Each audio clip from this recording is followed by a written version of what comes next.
1962, George Mahares était au sommet de sa gloire. Route 66 fit de lui un nom familier et un idole des jeunes. Son producteur le traitait comme un membre de sa famille. Puis le producteur découvrit quelque chose sur Maharis qui brisa leur relation à jamais. Ce qu'il apprit n'était pas illégal. Mais dans le Hollywood des années 1960, c'était un suicide professionnel. La réaction du producteur fut fut rapide et brutale. Il lança une campagne pour détruire complètement Maharis. Les retombées mirent fin à l'un des plus grands succès de la télévision et ruinèrent une amitié qui ne pourrait jamais être réparée. George Maharis est né le 1er septembre 1928 à Astoria, dans le Queens. Il était le troisième de 6 enfants nés d'immigrants grecs, Vasidos, qui se fit plus tard appeler William, et Demetra Maharis. Son père avait commencé sans rien et avait bâti une entreprise de restauration qui permit à la famille de tenir le coup pendant la crise. Plus tard, ils déménagèrent à Hell's Kitchen à Manhattan, un quartier célèbre pour sa criminalité et sa pauvreté. Pourtant, même là, le succès du restaurant leur offrait une sécurité que la plupart des familles immigrées n'avaient pas. Ils restèrent attachés à leur tradition grecque tout poursuivant le rêve américain à travers la nourriture. George grandit dans ce monde, regardant son père servir tout le monde, des dockers aux hommes que l'on ne voudrait pas croiser dans une ruelle sombre. Cela lui donna une éducation précoce sur la nature humaine et la vie dans la rue. Des années plus tard, cette même compréhension façonnerait sa capacité à incarner des personnages de la classe ouvrière débrouillard. Le parcours de ses parents, parti de rien pour diriger un petit empire de restauration, devint le modèle de travail acharné et de persévérance qui l'accompagnerait toute sa vie. Dès son plus jeune âge, George rêvait de chanter. Au lycée de Flushing, ses camarades arts de classe admiraient sa voix. Dans sa vingtaine, il se lança dans des comédies musicales dehors de New York, acceptant des petits boulots pour payer les factures. Mais trop de performances combinées à un mauvais entraînement vocal détruisirent sa voix. Les dégâts furent permanents. Son rêve de chanter prit fin avant même d'avoir vraiment commencé. Ce fut un coup dur. L'ironie du sort est que des années plus tard, alors qu'il était célèbre pour son jeu d'acteur, il enregistra 6 albums avec Epic Records. L'une de ses chansons, Teach Me Tonight, grimpa à la 25e place du Billboard Hot 100. La blessure à la voix qui ferma une porte le poussa à franchir une autre, l'amenant à découvrir le métier d'acteur, qui deviendrait sa véritable voix. Avant cela, il quitta le lycée tôt et rejoignit le corps des marines des États-Unis. Il servit pendant exactement 18 mois. La vie militaire l'endurcit et lui donna de la discipline, ce qui lui servit longtemps après. Une fois son service terminé, il retourna terminer ses études secondaires.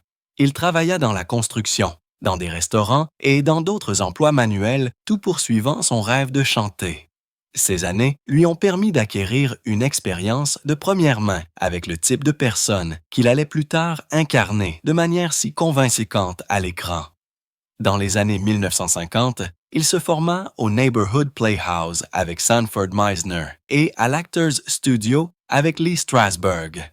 C'étaient les meilleures écoles d'art dramatique d'Amérique. Meisner lui apprit à vivre authentiquement chaque instant sur scène, tandis que Strasberg lui inculqua le travail de mémoire émotionnelle qui définissait le jeu d'acteur basé sur la méthode. Maharis absorba tout cela pendant l'apogée du mouvement de la méthode, lorsque Brando, Dean et Clift changeaient la façon dont l'Amérique jouait la comédie. Cette formation lui donna un style sombre et profond qui le distinguait de la plupart des acteurs de télévision de son époque. Il commença à se faire un nom off-Broadway à la fin des années 1950. Son rôle dans Death Watch de John Jana le mit lumière avec un personnage sombre et dangereux. Puis vint The Zoo Story d'Edward Albee, où il joua un tueur. Ses performances étaient brutes et risquées, et elles attirèrent l'attention d'Otto Preminger, qui le choisit pour son film Exodus 1960. C'était un grand pas avant de travailler aux côtés de Paul Newman et avec un scénario de Dalton Trumbo. Le film rapporta plus de 8,7 millions de dollars aux États-Unis et 20 millions de dollars dans le monde, et il contribua à briser la liste noire d'Hollywood contre les communistes présumés. Sa révélation à la télévision était survenue plus tôt 1955 dans Mr. Peepers. Il joua une parodie de Marlon Brando si pointue et drôle qu'elle devint légendaire bien qu'il n'ait vu Brando jouer qu'une seule fois auparavant. Ironiquement, Maharis serait plus tard comparé à Brando pour ses propres rôles sérieux.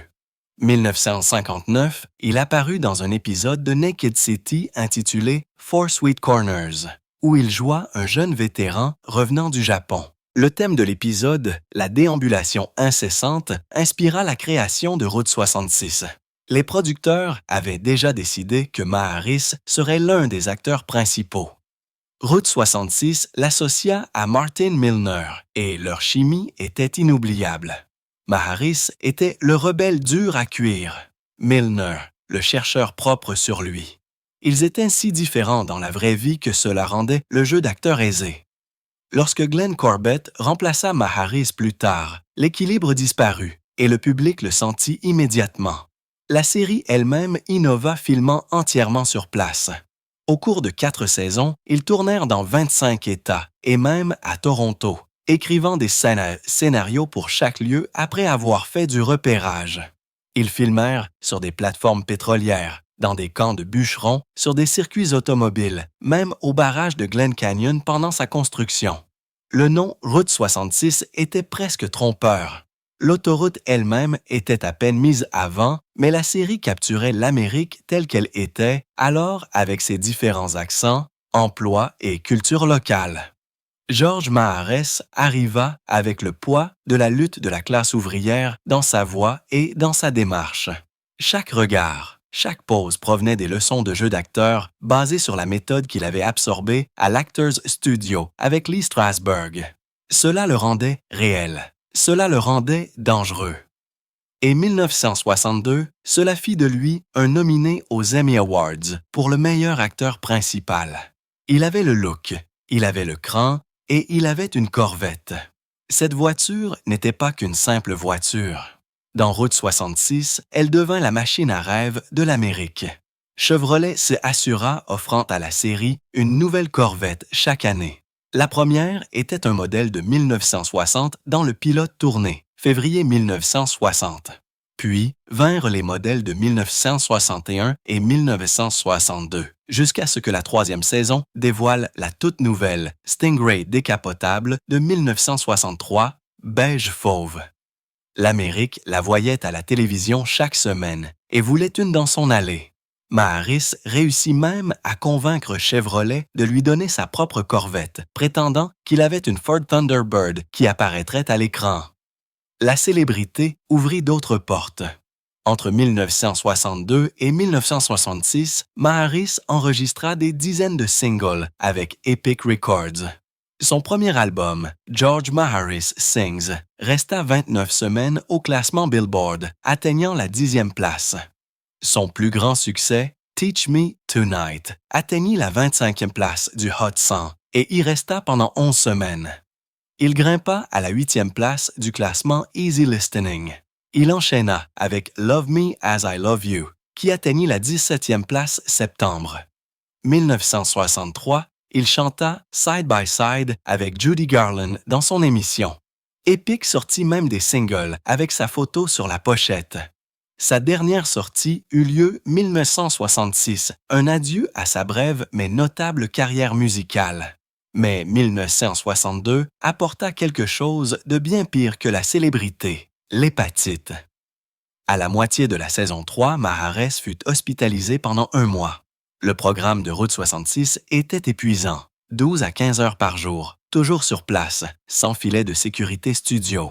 Il pensait s'être remis rapidement au début parce qu'il ne buvait pas, mais la maladie ne le quitterait jamais vraiment. 60 ans plus tard, lorsqu'il mourut à 94 ans, les complications liées à l'hépatite faisaient toujours partie des causes. Le danger n'était pas seulement la maladie. Dans un épisode, Maharis passa des heures debout dans un ruisseau presque gelé pour une scène de sauvetage. Plusieurs prises le laissèrent frigorifié jusqu'aux os. Quelques semaines plus tard, son hépatite rechuta. C'était le prix de la télévision authentique.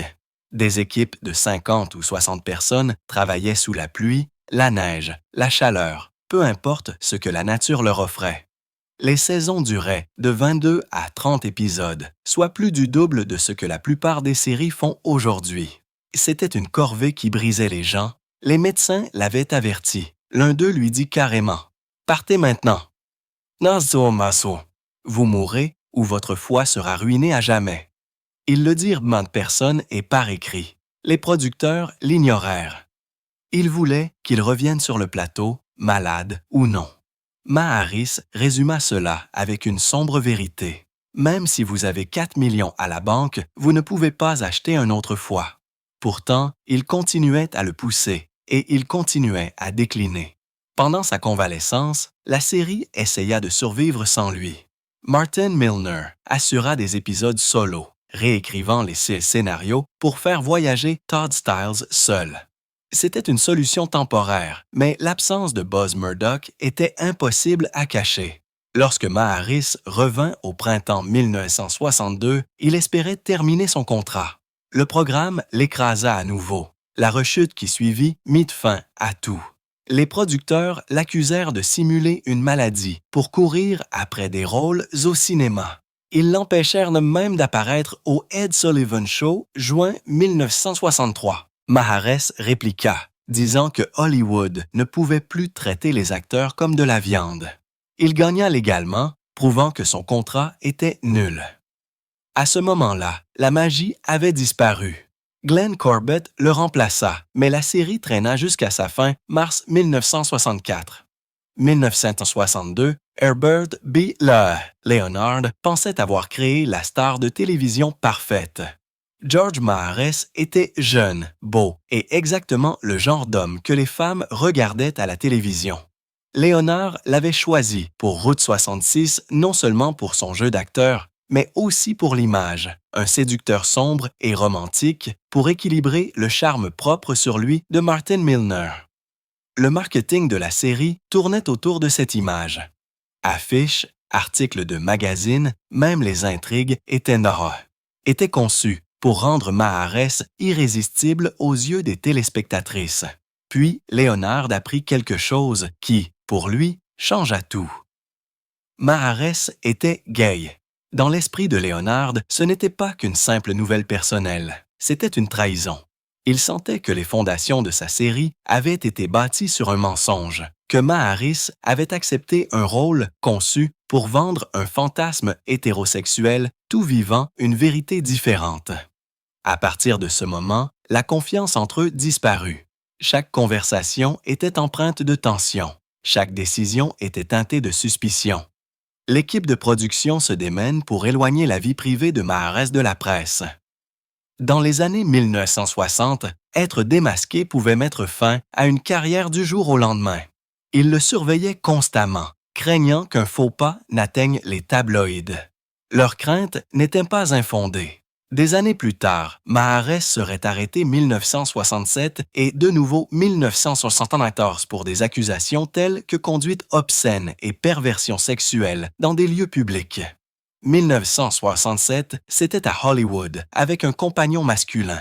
1974, c'était dans une station-service de Los Angeles avec le coiffeur Perfectoel, ce qui entraîna une caution de 500 $.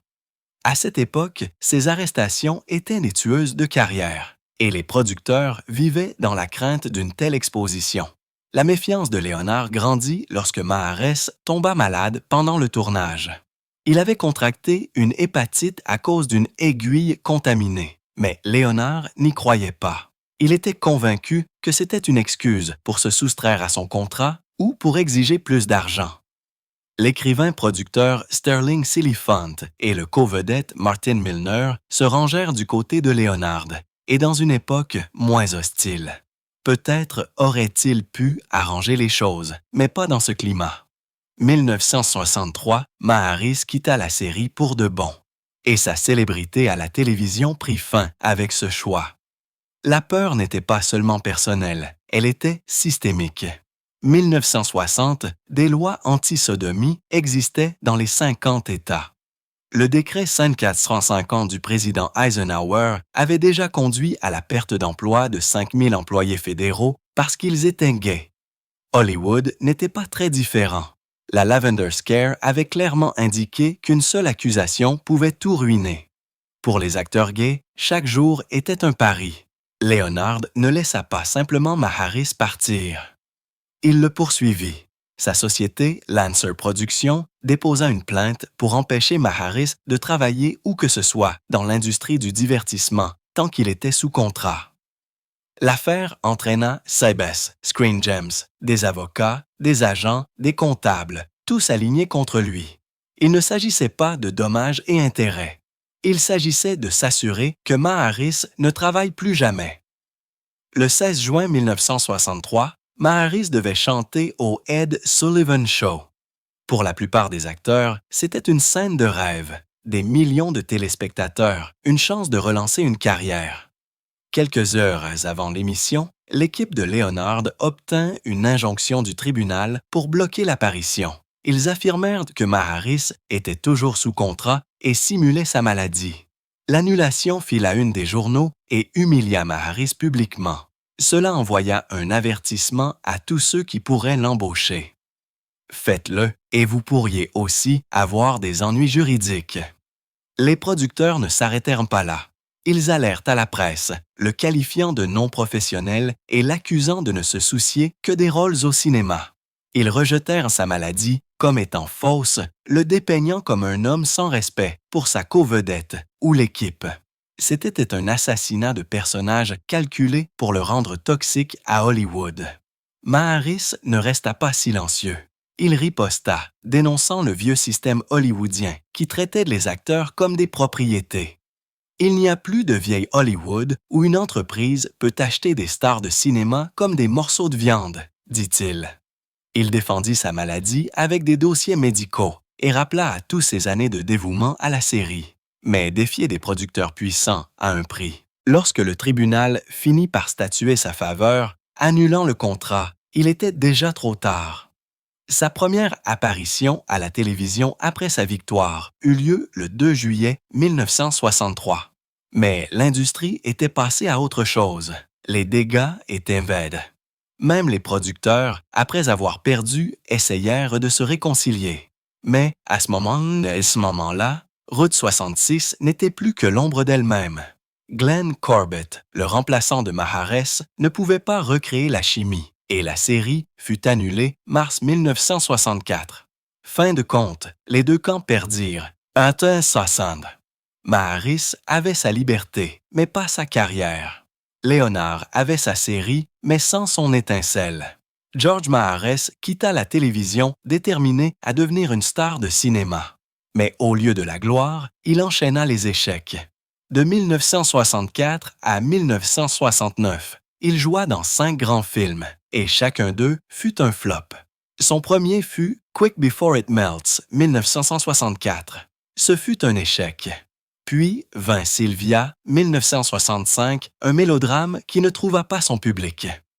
2 ans plus tard, A Covenant with Death et The Happening s'écrasèrent durement au box-office. Son coup de grâce vint 1969 avec The Desperados, qui scella la fin de sa carrière cinématographique. Ce n'était pas de petites déceptions. C'étaient des désastres qui perdirent des millions. Les studios commencèrent à le considérer comme un risque. Les scénarios étaient faibles, la réalisation sans inspiration et le charme télévisuel de Maharis ne se traduisit pas au grand écran. 1970, son cachet était tombé de 6 chiffres à ce qu'il pouvait obtenir. Son rêve de devenir une star de cinéma était terminé. La télévision était tout ce qui lui restait. Il y eut une exception. 1965, Maharis joua dans The Satan Bug, un thriller de science-fiction de 6 millions de dollars réalisé par John Sturges. Il joua Lee Barrett, un ancien agent des renseignements qui poursuivait des armes biologiques volées capables d'anéantir l'humanité. Le film avait une solide distribution, dont Richard Basehart, Anne Francis et Dana Andrews, et une partition musicale de Jerry Goldsmith. Il entra même dans l'histoire avec la première utilisation d'un support de caméra stabilisé sur un hélicoptère. Les critiques dirent que Maharis y donna sa meilleure performance, montrant une gamme et une présence qu'il n'avait pas affichées auparavant. Mais cela n'avait pas d'importance. Le film échoua commercialement, disparaissant des salles presque aussi vite qu'il était arrivé. Ce fut le coup le plus cruel. Si même son meilleur travail ne pouvait pas attirer un public, Hollywood n'allait pas lui donner une autre chance. 1970, il tenta de revenir à ses racines avec une série télévisée intitulée The Most Deadly Game, produite par Aaron Spelling.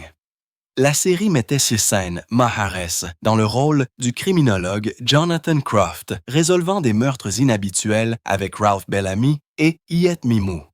Spelling avait voulu Inger Stevens pour le rôle féminin principal, mais son suicide avant le tournage força un changement de dernière minute. Malgré les grands noms derrière elle, les scénarios étaient faibles et la chimie entre les acteurs principaux ne fonctionnait tout simplement pas.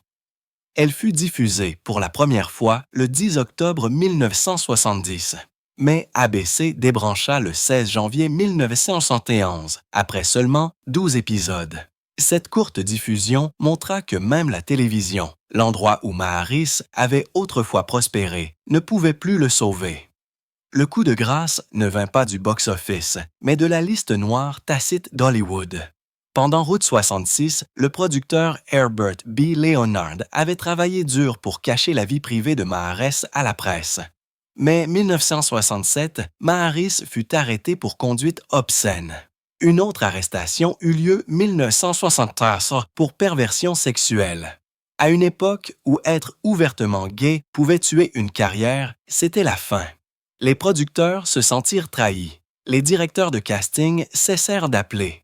Aucune interdiction officielle n'était nécessaire. Son nom disparut simplement des considérations. Même lorsqu'il essaya de travailler à nouveau, l'industrie le considéra comme un poison. Le 15 décembre 1967, la carrière de George Maharis heurta un mur qu'il ne franchirait jamais. Cette nuit-là, dans les toilettes pour hommes d'un restaurant hollywoodien, un agent de la Brigade des mœurs déclara que Maharis lui avait fait des avances d'années sexuelles. Ce n'était pas un hasard. La police avait mis place une opération d'infiltration, du genre utilisé pour cibler les hommes gays dans les lieux publics à une époque où être gay était encore illégal. Maharis plaida coupable. 4 ans plus tôt, il était la star de la série à succès de CBS, Route 66. Maintenant, à 39 ans, au lieu d'être à son apogée, il faisait face à des accusations criminelles qui le suivraient toute sa vie. La nouvelle se répandit rapidement. Quelques heures, les gros titres crièrent à la chute d'un séducteur. Le langage était cruel, dégoulinant de l'homophobie de l'époque. Les studios cessèrent d'appeler les agents de casting qui le poursuivaient autrefois l'évitaient maintenant. Des rumeurs sur sa sexualité circulaient à Hollywood depuis des années. Mais l'arrestation transforma les chuchotements preuves. Les gens commencèrent même à revenir sur son départ de Route 66 1963, se demandant si la même raison n'avait pas été présente depuis le début. 7 années passèrent, mais l'ombre de cette nuit ne disparut jamais. Puis, le 21 novembre 1975, cela se reproduisit. Maharis, alors âgé de 46 ans, fut arrêté dans une station-service de Los Angeles avec Perfecto, un coiffeur de 33 ans. Tous deux furent accusés de perversion sexuelle. La caution était de 500 $, une somme importante à une époque où la plupart des gens gagnaient environ 150 $ par semaine. Le rapport d'arrestation affirmait que la police les avait pris flagrant délit.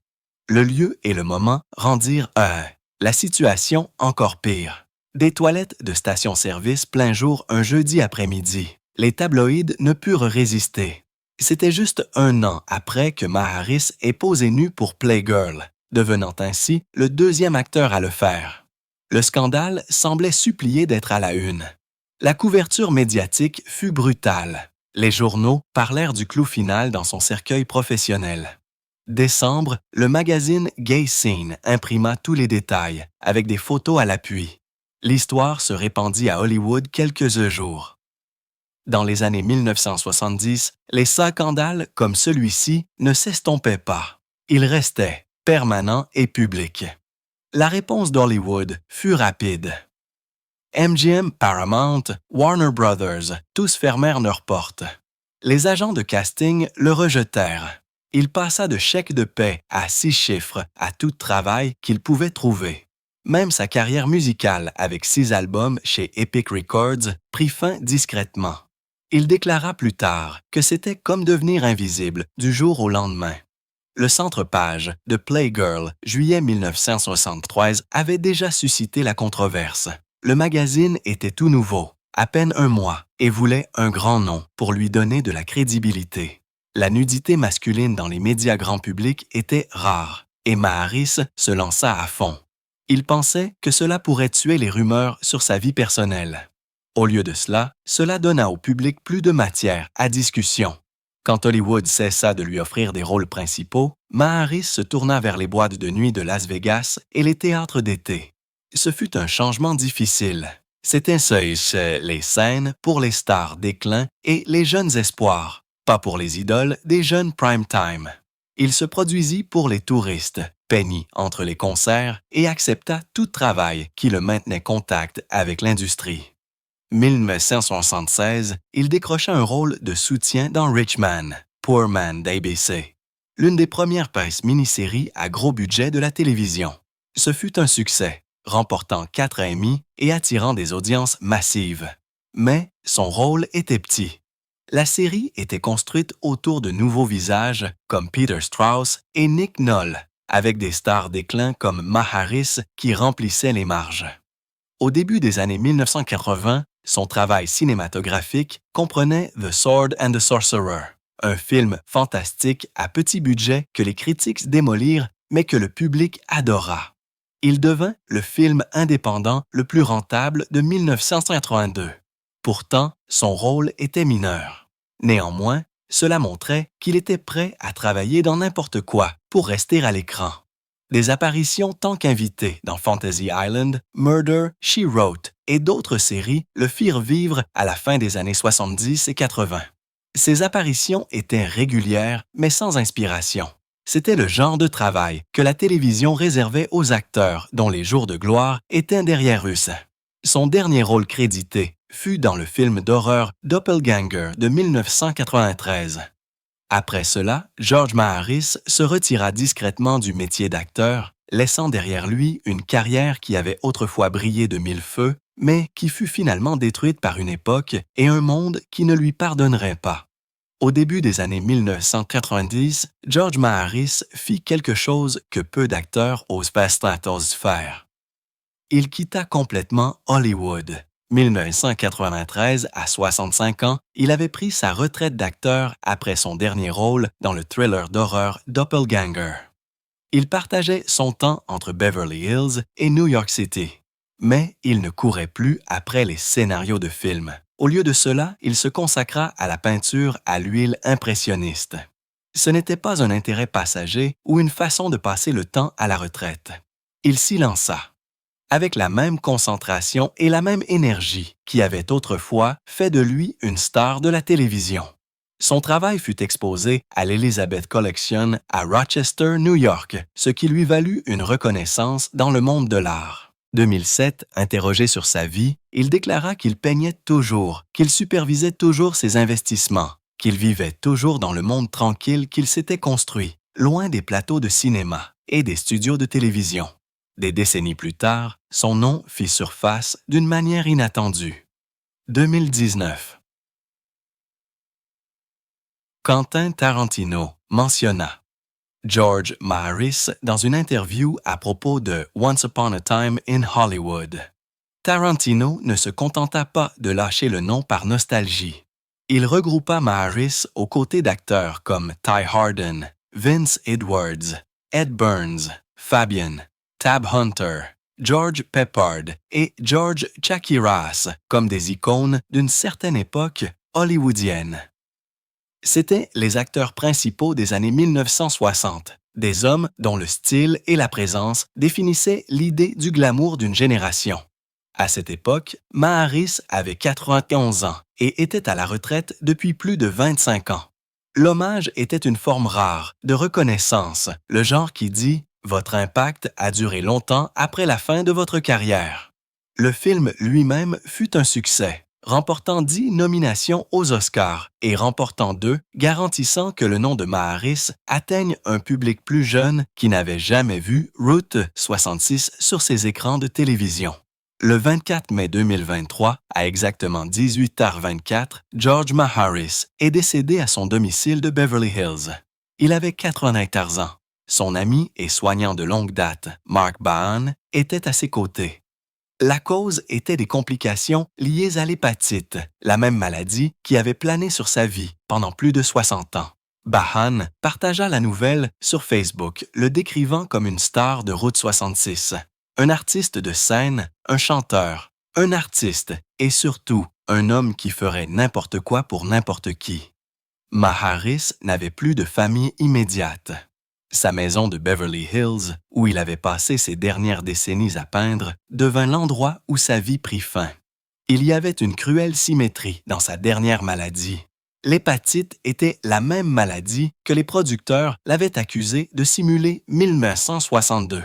Il l'avait contractée cette année-là après avoir été injecté avec de la vitamine B12 contaminée juste après avoir tourné une scène de sauvetage dans de l'assaut glacial à 17 juin. Iwazi Saad. Lorsqu'il demanda un programme plus léger pour se rétablir, le producteur Herbert B. Tassel Leonard l'accusa de mentir, allant même jusqu'à évoquer l'homosexualité de Maharis pour tenter de le discréditer. Les producteurs affirmèrent qu'il utilisait la maladie comme un moyen de rompre son contrat pour des contrats de film. 1963, il quitta Route 66 et, avec elle, le sommet de sa carrière télévisuelle. Pendant des décennies, il se défendit, insistant sur le fait que la maladie était réelle. La cause indiquée sur son certificat de décès, les complications liées à l'hépatite, étaient la preuve qu'elle l'avait toujours été. La même maladie qui mit fin à son passage dans Route 66 revint 61 ans plus tard pour mettre fin à sa vie.